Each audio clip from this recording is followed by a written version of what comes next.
In the small town of Oakridge, 5 friends named Emily, Sarah, Lisa, Mark, and Josh decided to have a sleepover at Emily's house. It was a warm summer evening, and the full moon illuminated the sky as they gathered in Emily's cozy living room. Unbeknownst to them, this night would be far from the ordinary fun-filled sleepovers they had experienced before. The atmosphere inside the house was charged with excitement as the friends settled in. They began their night with games, laughter, and delicious snacks, their youthful energy filling the air. However, as the clock struck midnight, strange occurrences started taking place. The first sign of trouble came when the lights flickered and briefly went out, causing the friends to scream in surprise. Moments later, the power was restored, but an eerie chill seemed to have settled over the house. Despite their unease, they brushed it off as a mere coincidence and continued with their activities, hoping it was just their imagination playing tricks on them. As the night wore on, their once jubilant spirits began to dwindle. Muffled footsteps and faint whispers echoed throughout the house, sending shivers down their spines. Each time they investigated the sounds, nothing greeted them but silence and the feeling of being watched. Uneasiness filled the room, and the friends exchanged nervous glances, their imagination running wild. Unable to shake off the growing dread, Sarah suggested they tell ghost stories to distract themselves from the unsettling atmosphere. They huddled together in a circle, their faces illuminated by the dim glow of a flashlight. With each passing tale, the ambience grew darker, and their hearts raced faster. Little did they know that their stories were awakening something sinister within the house.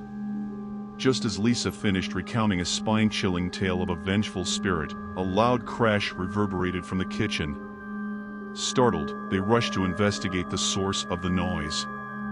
The scene that greeted them left their mouths agape in horror. The kitchen cabinets had been flung open, their contents scattered across the floor, as if a tornado had swept through the room.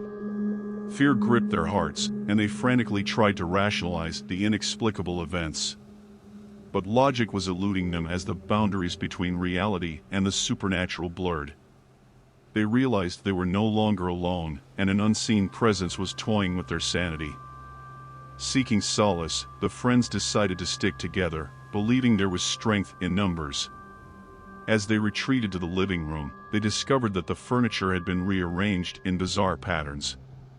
The walls seemed to whisper incomprehensible words, and the paintings on them appeared to come alive, their subjects contorting into twisted shapes. Desperation consumed their souls as they desperately sought a way out.